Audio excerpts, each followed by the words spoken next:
Capítulo 16. Você ainda não respondeu à minha pergunta. Acho que o homem que tem autoridade sobre mim é um rei. Como posso ter certeza disso? Não nos cabe saber. E lembre-se, mesmo homens como Saul são com frequência os ungidos do Senhor. Você percebe? Sempre haverá quem em toda parte, em todos os tempos e em todos os grupos, se levante e diga: aquele homem ali é da ordem do rei Saul. Ao passo que outro, com a mesma segurança, se levantará para dizer: não, ele é ungido do Senhor, segundo a ordem do rei Davi. Ninguém pode realmente saber qual dos dois está certo.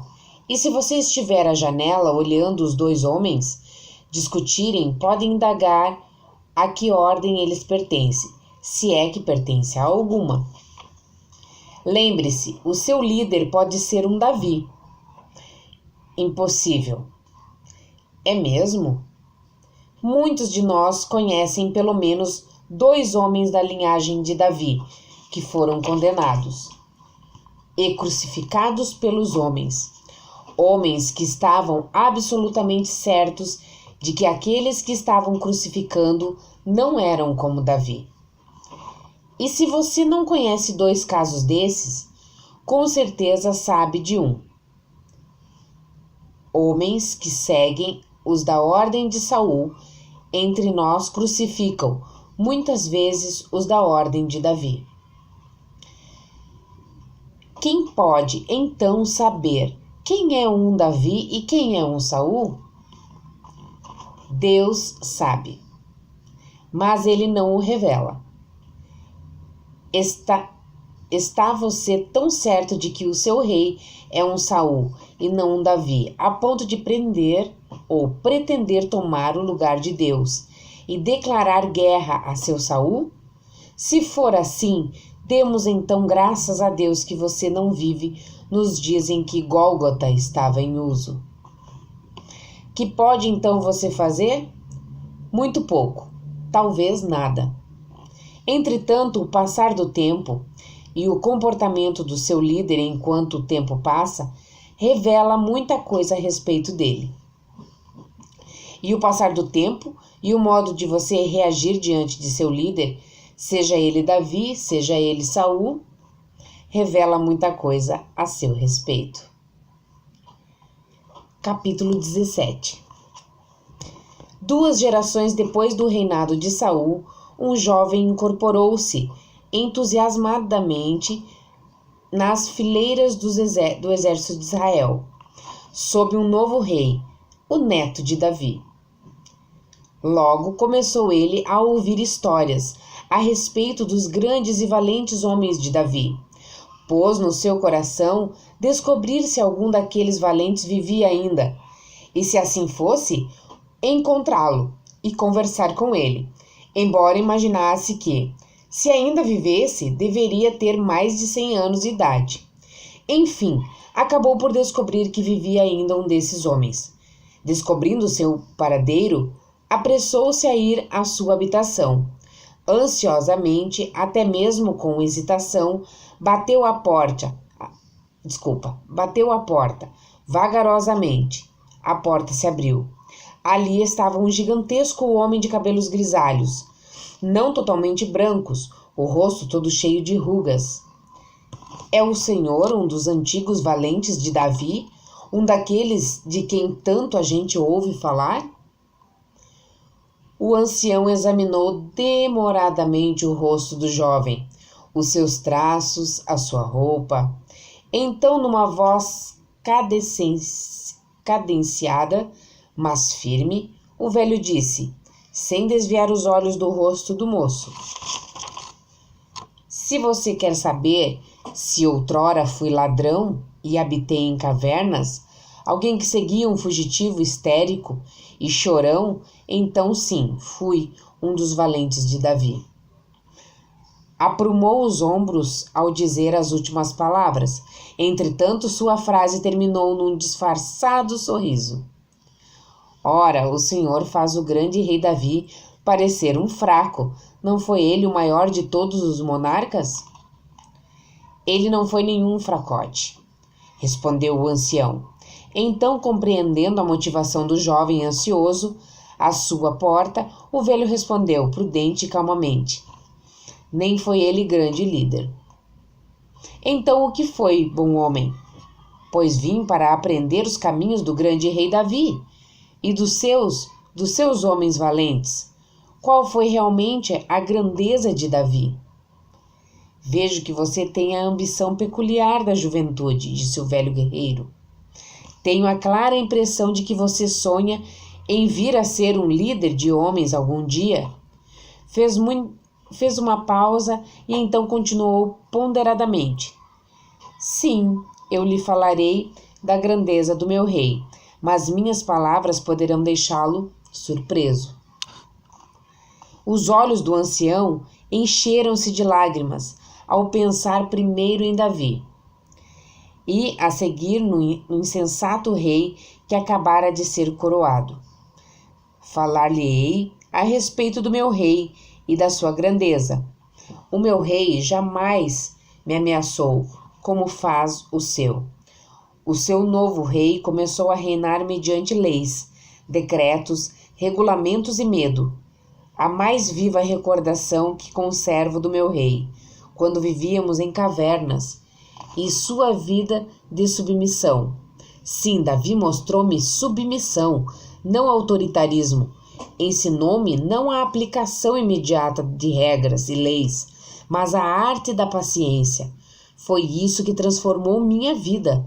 O legalismo não passa de um meio de o líder evitar o sofrimento.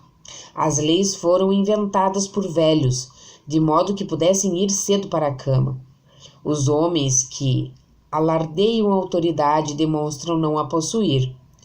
E os reis que fazem discursos sobre submissão revelam apenas um duplo temor em seus corações. Não têm certeza de serem realmente verdadeiros líderes, enviados por Deus, e vivem em pavor mortal de uma rebelião. O meu rei não falava de submissão a ele, não temia rebeliões, porque não se importava se fosse destronado. Davi ensinou-me a perder, não a vencer, a dar, não a tomar.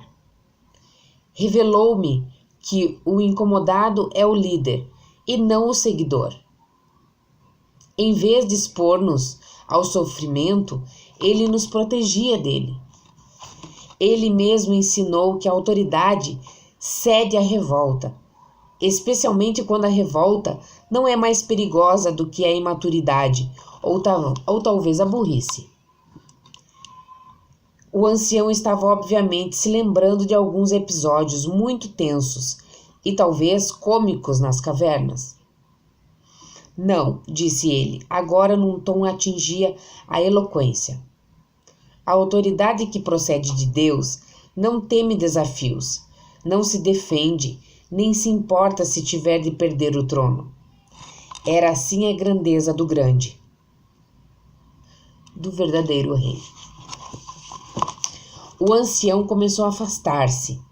Tanto sua ira como o seu porte de rei eram evidentes ao voltar-se. Então ele encarou o jovem uma vez mais e trovejou uma derradeira salva. Quanto à autoridade de Davi, os que não a têm discursam o tempo todo sobre ela. Submetem-vos, subordinai-vos, é o que se ouve. Davi tinha autoridade, mas não creio que esse fato jamais lhe houvesse ocorrido.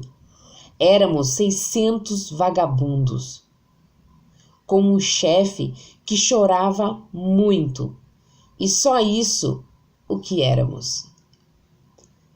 Essas foram as últimas palavras que o jovem soldado ouviu do velho guerreiro. Retomando o caminho, ele se perguntava se poderia ainda recobrar a felicidade de servir no reinado de Roboão.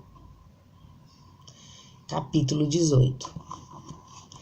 Agora, chegando ao final do nosso estudo de Saul e Davi, você acha que lhe aproveitou alguma coisa? Você agora está certo de que o homem que tem autoridade sobre você não é verdadeiramente de Deus? Ou, se o for, é, na melhor das hipóteses, apenas um Saul. Quão seguros nós, os mortais, podemos estar de coisas que nem os anjos sabem? Permita-me perguntar-lhe: então o que é que você planeja fazer com o conhecimento que acaba de adquirir? Sim, estou a par de que você mesmo não é nenhum Saul, nem um Davi, mas apenas um camponês do reino. Você planeja você planeja então contar o que acaba de descobrir a alguns amigos? Entendo. Então talvez eu deva preveni-lo de que esse novo e extraordinário conhecimento que você acaba de adquirir traz consigo um perigo. Pode acontecer uma estranha transformação no seu coração. Você entende? É possível que... Mas espere. O que vejo além? Ali, naquela névoa, ao longe, atrás de você. Volte-se. Você a vê? De quem é esse vulto fantasmagórico que caminha no meio do nevoeiro?